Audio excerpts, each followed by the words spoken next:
Cuixac monica ni monantzin. Es esa mujer vestida de sol con la luna bajo sus pies, está a punto de dar a luz.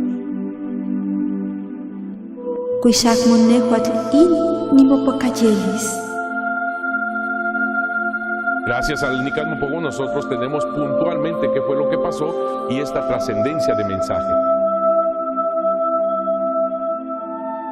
Gran acontecimiento guadalupano.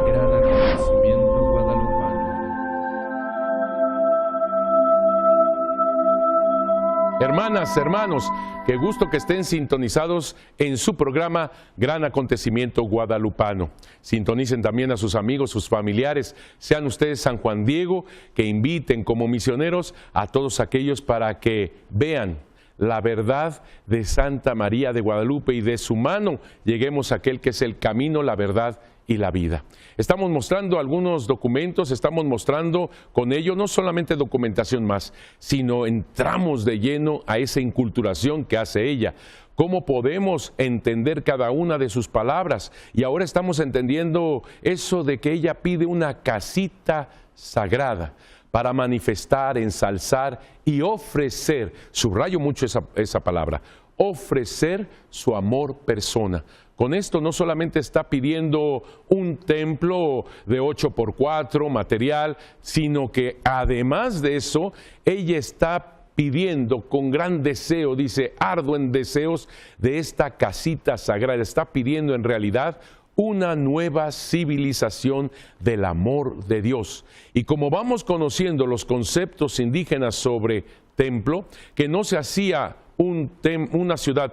no se hacía una civilización sin primero edificar el templo. Ahora estamos entendiendo todavía más que ella lo que está pidiendo pues es una nueva civilización del amor de Dios. Y si entendemos que el templo entre los indígenas es este altar en donde se sostenía al universo, al cosmos entero, entonces estamos entendiendo perfectamente que Santa María de Guadalupe pide una nueva civilización del amor de Dios que es universal. Y todavía más, ella lo está poniendo en estos términos: quiero una casita sagrada. Efectivamente, está hablando de templo, está hablando de iglesia, pero también está dando una connotación familiar. Una casita sagrada obviamente indica familia.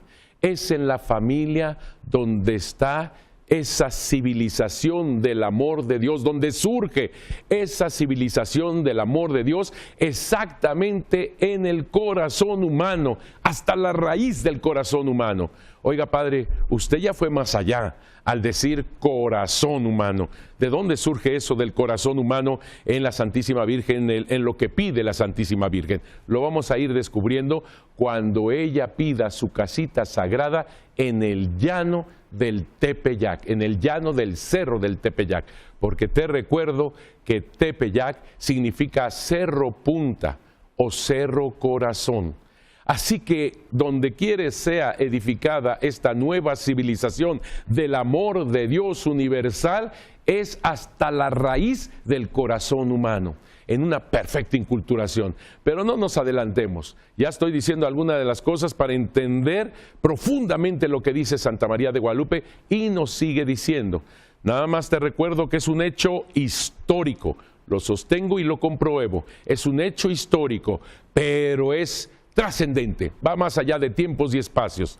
Aquí tenemos, una vez más, este documento que es un folio donde se representa la fundación de México. Y ahí tenemos dos puntos muy importantes. Una, el templo, así, humilde, sencillo, una ermita en un lugar verdaderamente pobre, miserable, pues exactamente como comenzó también la ermita, el templo, la casita sagrada de Santa María de Guadalupe. Hay una idea muy semejante con los indígenas en este sentido.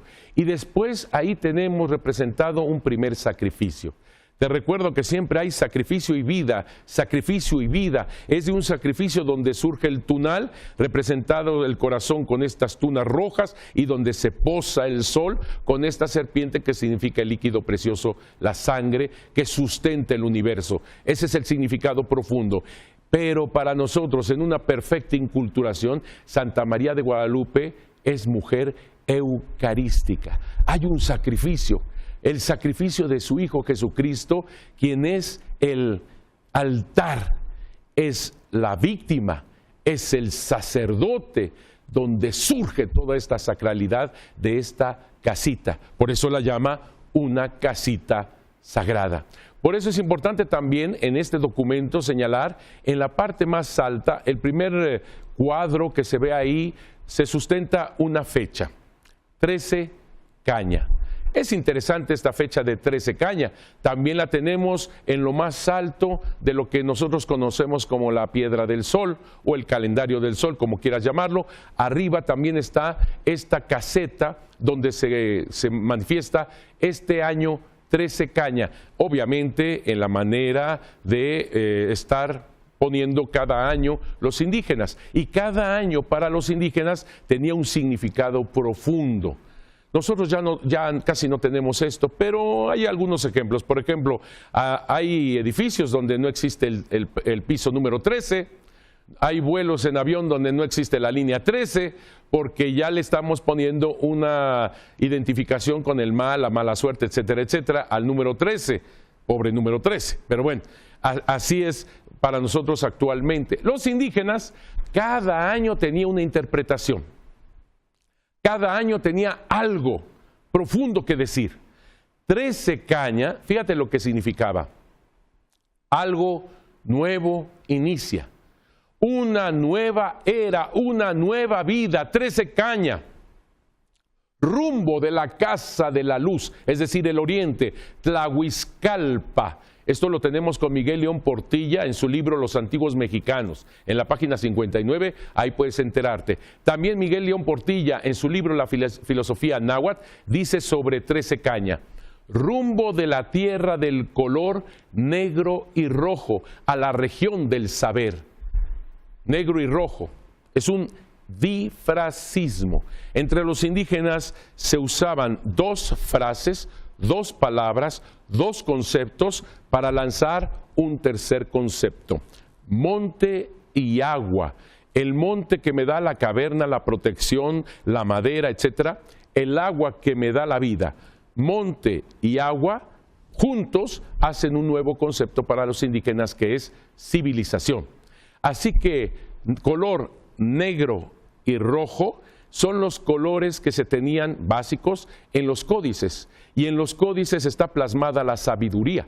Así que negro y rojo juntos significa para los indígenas sabiduría. Entonces, 13 caña, el concepto del tiempo, del año 13 caña es algo nuevo inicia lleno de la sabiduría de Dios. Oiga, Padre, ¿y eso qué con Nuestra Señora de Guadalupe? 13 caña, ¿qué tiene que ver con la Virgen de Guadalupe? Pues nada menos que 13 caña coincide con 1531. Ahora entendemos por qué la Virgen de Guadalupe se aparece precisamente en ese tiempo. El tiempo de Dios es el tiempo de María. 1531, algo nuevo inicia, lleno de la sabiduría de Dios. Con razón los indígenas que estaban viviendo su año 13 caña, yo nada más te recuerdo que la conquista terminó en 1521. La aparición de Nuestra Señora de Guadalupe, que no es solamente una aparición, sino es un encuentro con el Señor de la historia, con el dueño del cielo y de la tierra, a través de la Virgen de Guadalupe, se da exactamente, inculturadamente, en un momento en que los indígenas entendían más que los pobres españoles, con todo respeto lo digo, a nuestros hermanos de la madre patria. Pero es la verdad. Nosotros actualmente entendemos como los españoles de aquella época, 1531 punto y basta, o sea, un año más y ya. Mientras que los indígenas entendían algo nuevo inicia, lleno de la sabiduría de Dios. Y si esta caseta se encuentra precisamente para señalar que algo nuevo inició con este gran imperio azteca, entendemos perfectamente que los indígenas, sobre todo los grandes sabios, tenían muy en su mente y en su corazón esta fecha de 13 caña. Por eso es tan importante que la Virgen de Guadalupe se haya aparecido exactamente en esta fecha. en un documento en Anales de Cuautitlán, es un anónimo de Cantos y Crónicas del México Antiguo, ya está publicado, dice así: y como andan diciendo los viejos, en él habrá movimientos de tierra, habrá hambre y así pereceremos. En el año 13 caña, se dice que vino a existir, nació el sol que ahora existe. Fíjate nada más, si entendemos que Cristo es el nuevo sol, el sol por excelencia, el sol que viene de lo alto, ahora entendemos cómo poco a poco va haciendo una perfecta inculturación Santa María de Guadalupe. Fíjate, sigo leyendo, en el año 13 caña, se dice que vino a existir, nació el sol que ahora existe. Entonces fue cuando iluminó, cuando amaneció, el sol de movimiento que ahora existe, 4 movimientos es su signo. Es este el quinto sol que se cimentó, en él habrá movimientos de tierra. Fíjate nada más, y dice todavía, en él habrá hambres. Ahora te explico eso de estos padecimientos, porque está hablando nuevamente de nacimiento y de muerte. Los indígenas, los indígenas. Ahora entendemos cómo la Virgen de Guadalupe los llena de vida participándoles precisamente del 13 caña verdadero, es decir, el nacimiento del verdaderísimo Dios por quien se vive. Si te fijas, los indígenas hablan de todo esto y la Virgen de Guadalupe va tomando solamente lo bueno y verdadero y lo lleva a la plenitud en Jesucristo nuestro Señor. Eso es lo que hace la Santísima Virgen de Guadalupe. Va tomando desde la raíz. ¿Y por qué entre los indígenas hay este pesimismo? Porque ellos no tenían muy bien este concepto de vida eterna. Sí pensaban que hubiera otra vida. Y como dice Miguel León Portilla, esa otra vida sería solamente 4 años y después se irían esparciendo el ser humano en todo el universo.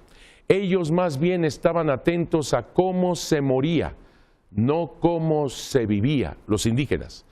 Como los indígenas decían que cuando se moría en Guerra Florida, ahora te explico esto de Guerra Florida, cuando los indígenas morían en Guerra Florida, entonces estos guerreros iban a ser la escolta del sol desde su nacimiento, desde el amanecer hasta el cenit. Y después las mamás que morían en parto, es decir, como buenas guerreras, salvando al bebé, salvando la vida, es como entonces las mamás muertas en parto eran las que estaban atentas con el sol. Era la escolta del sol desde el cenit hasta el ocaso. Como ves, los indígenas el concepto que tenían es más bien cómo se moría, no cómo se vivía. Y entre sus mitos todo había comenzado, este sol que ellos hablan, en una fecha 4 movimientos. Para nosotros va a ser importantísimo ante la Virgen de Guadalupe, 4 movimientos, pero de igual forma, en una fecha igual, 4 movimientos, todo iba a terminar. ¿Qué podemos entender con esto de 4 movimientos? Son 4 terremotos. Los indígenas estaban en sus profecías diciendo que cuando hubieran 4 terremotos, el fin del mundo ya estaba aquí. Lo dice Miguel León Portilla, por ejemplo, en su libro. Miguel León Portilla nos habla, en la filosofía náhuatl, nos habla precisamente de esto, del quinto sol, cómo nació, 4 movimientos, y cómo va a morir en 4 movimientos. Él dice en su libro, el quinto sol, 4 movimientos, su signo, se llama sol de movimiento porque se mueve, sigue su camino, y como andan diciendo los viejos, en él habrá movimientos de tierra, habrá hambre, y con esto pereceremos. Se anuncia el fin de la época actual por un terremoto que, según nuestra fecha esculpida en la piedra del sol, tendrá precisamente lugar en un día 4 movimientos. No se les olvide este punto porque va a tener mucha relevancia con la Virgen Santísima de Guadalupe. Nosotros sabemos que los indígenas hacían estos sacrificios humanos para dar este corazón y esta sangre a Dios, a sus dioses, a todos los dioses, especialmente al sol. Habían sacrificios terribles, terribles. Por ejemplo, el hecho de darle niños, corazones de niños, sangre de niños a el dios de la lluvia, Tlaloc. ¿Qué hacían? Los sacerdotes indígenas iban por los pueblos a buscar de estos niños. Los papás, a sabiendas de que iban a atormentar a sus niños, entregaban sus niños con todo el dolor de su corazón. Esto lo señalan los mismos franciscanos que escribieron en el siglo XVI. Daban a sus pequeñitos.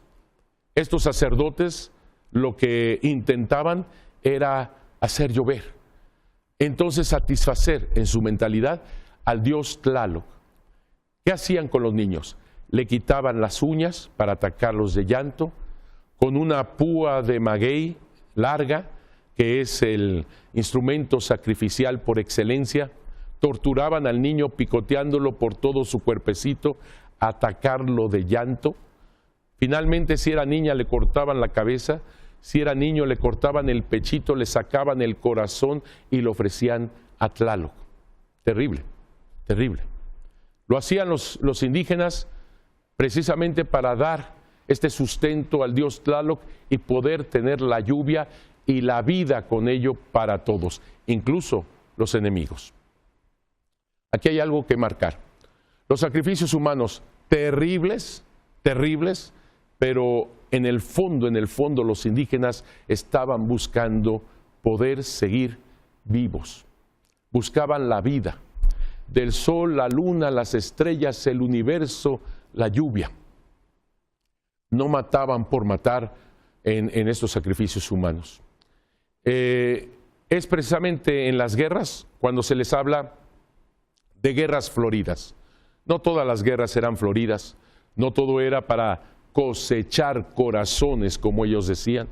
Era una verdadera cosecha de corazones para los dioses.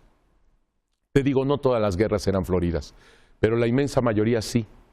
Así que era el combate y no era matar al enemigo en el combate, sino era tomarlo prisionero precisamente para sacrificarlo en la piedra de los sacrificios, en los templos, especialmente en el templo mayor, y ahí someterlo y hacer este sacrificio con el corazón y su sangre, sustentar a los ídolos. Terrible. Y todavía en su mentalidad ellos decían, el águila que vuela lo más alto cerca del sol es el águila quien lleva entre sus patas el líquido precioso de la sangre para alimentar al sol. Así que las guerras floridas fueron verdaderamente cruentas, terribles. Ya te imaginarás un fraile del siglo XVI viendo algo semejante, pues no podía decir otra cosa más que esto es diabólico en sus términos del siglo XVI. Esto es del demonio, esto es terrible, esto es espantoso, esto es diabólico, satánico. Obviamente había que detener todo eso y los españoles, tanto misioneros como los mismos conquistadores, detuvieron los sacrificios humanos a la fuerza. Para los indígenas fue un momento terrible, porque esto sucede en 1521. En 1521 forzan los españoles, no los culpamos, por supuesto que no, nosotros actuaríamos exactamente igual. Forzan a que no se haya nunca más sacrificios humanos. Y entonces, ¿qué es lo que sucede? Que los indígenas de por sí ya conquistados, con la viruela que llega junto con los conquistadores, la viruela mata a la mitad de la población indígena. Y ellos sin poder ofrecer corazones y sangre, cuando en su mente y en su corazón están convencidos de que es lo único que puede sustentar el sol, el universo entero. Tú te puedes imaginar que después de 1521, 22, 23, 24, los indígenas veían la lluvia igual, y el sol salir igual, y la noche y las estrellas, la luna igual. Obviamente te puedes imaginar ese papá que dio a su hijo para que lo atormentaran. Poder decir, ¿y mi hijo? El que yo entregué para que lo atormentaran, lo mataran, lo sacrificaran, le quitaran el sol, el corazón y la sangre para el sol. ¿Dónde está mi hijo? Cuando estoy viendo que la luna, las estrellas, el sol, la lluvia salen igual. Algunos tenían esta mentalidad y fue desastroso. Otros decían, esto va a acabar tarde o temprano. El sol, la luna, las estrellas necesitan la sangre, el corazón. Tarde o temprano, esa fecha catastrófica del 4 movimiento va a llegar a nosotros. Tarde o temprano esto se va a despedazar. Esas son las dos implicaciones que tenían los indígenas en su corazón, en su mente, que no podía ser más que todo esto un verdadero desastre. Tú te puedes imaginar la magnitud de toda esta catástrofe de parte de los pobres indígenas. Te doy algunos datos. Por ejemplo, en el Códice Telleriano Remensis, en el folio 39 recto, señala que en 1487, cuando se termina la edificación del Templo Mayor, la segunda parte del Templo Mayor, hubo entre 10,000 y 80,000 sacrificados. Te puedes dar cuenta de la magnitud de todos estos sacrificios humanos y de la forma en que lo realizaban, porque estaban convencidos que era la única para mantener el universo. Entre todo esto que estaba ocurriendo está esta raza, esta cultura religiosa de los toltecas. Como te he dicho, los toltecas habían llegado a lo más alto de la sabiduría. Hacían sus congresos de sabios. Netzahualcóyotl, el gran rey de Texcoco, Tecayehuatzin, el rey de Huejotzingo, y tantos otros grandes sabios, y siempre de mentalidad tolteca. Estos grandes sabios discutían, hablaban, hacían poesía. La poesía entre ellos, no creas que era una poesía romántica o cosa por el estilo. No, la poesía entre ellos era vislumbrar quién era Dios.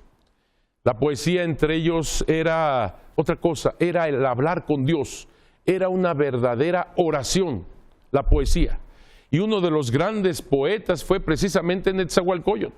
Netzahualcóyotl desarrolla grandemente todo este marco y hablaban de un dios Ometeotl. Este dios desconocido, este dios que no se le figuraba, no se le pintaba, este dios desconocido para todos, sin embargo, era un dios alejado. Era el único Dios. Habían llegado a creer en él como único Dios. Sin embargo, se sustentaban otros dioses abajo de él. Es una mentalidad compleja, ciertamente. No es tan fácil entender cómo creen en un solo Dios y al mismo tiempo otros dioses. Este dios Ometeotl era un dios alejado, pero señalaban cualidades a este Dios, el Todopoderoso, el verdaderísimo Dios por quien se vive, el dueño del cielo y de la tierra, conceptos que toma la Virgen de Guadalupe. No toma idolatría, no toma al dios Ometeotl. Ella jamás dice soy madre de Ometeotl, jamás. Ella toma los conceptos sabios presentados para un solo Dios y los lleva a la plenitud en quien sí es el verdadero Dios y Señor. La Virgen de Guadalupe no tiene nada, absolutamente nada que ver con el dios Ometeotl. Hermanos míos, esto lo vamos a tener en cuenta, esto lo vamos a ver con más precisión en el siguiente programa, porque este programa ya se acabó así de rápido, no te puedes perder. Que Dios los bendiga mucho, saludos a los enfermitos, que Dios los bendiga.